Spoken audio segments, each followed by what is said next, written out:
Since 2003, Vancouver has been operating a supervised injection site. But is InSite an enabler or lifesaver? Let's start the free talk.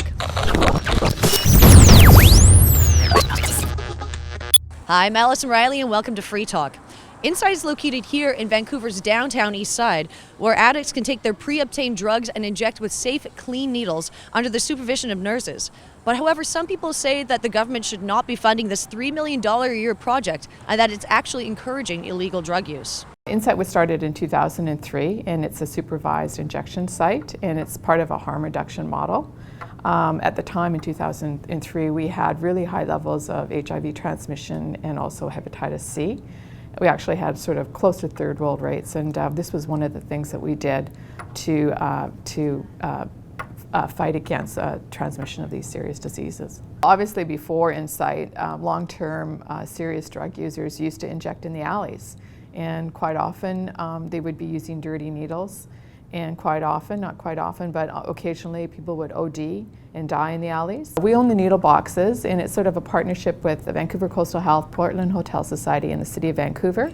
And there's some in the alleyways. There's actually quite a few of them. There are at least half a dozen around. And it's part of our needle exchange program and also recovery of needles that we have in the downtown east side.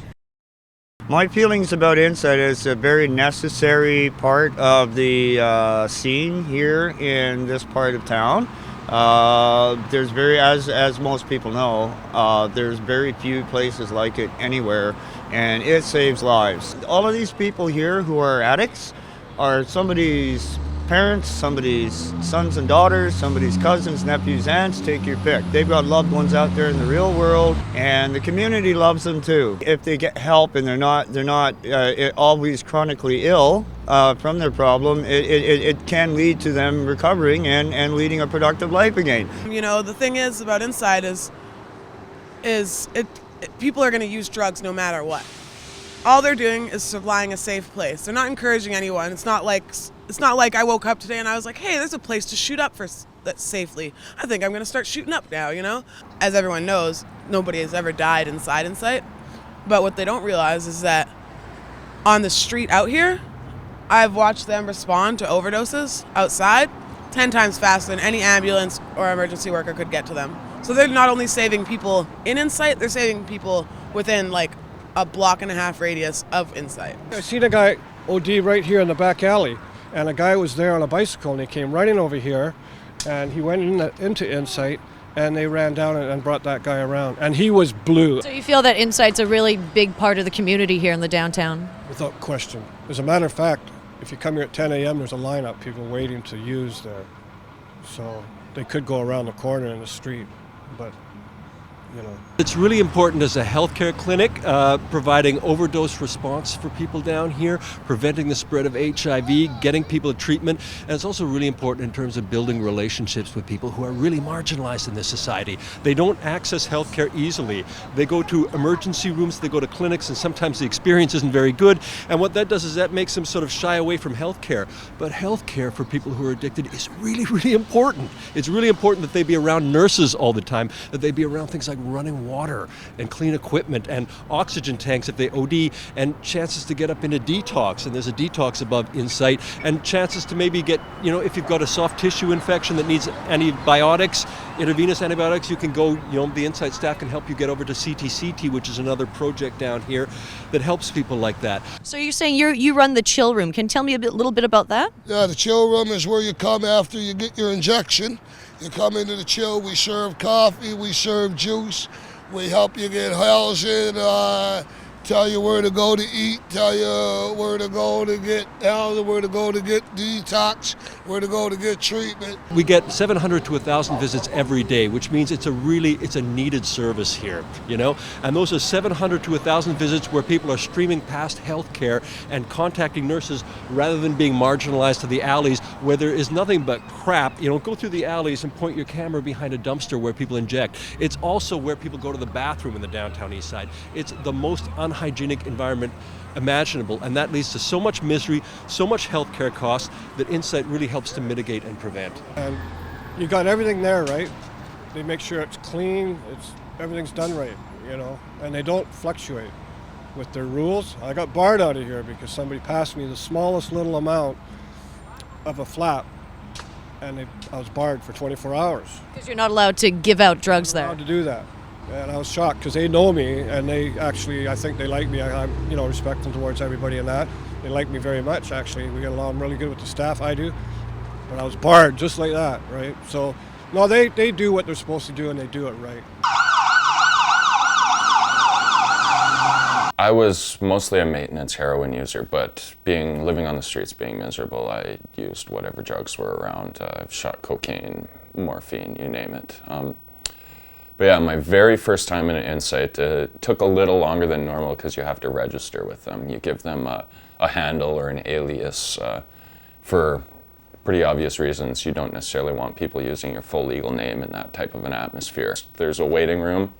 You basically wait until your name is called, and then they take you into the injection room, and there's basically voting booths that are stainless steel. You do your business. They have people there that can help you if you're having troubles, people there to do basically whatever it needs to help keep you safe and alive. InSite was started in 2007, and it's a detox program that's located above InSite. A lot of the clients that come to InSite are long-term drug users that live in the downtown east side, and it's very difficult for them to meet appointments. So it's very convenient if someone is in InSite and expresses a desire to get off drugs and to detox. They quite frequently just go upstairs to InSite without any delay and are in the program.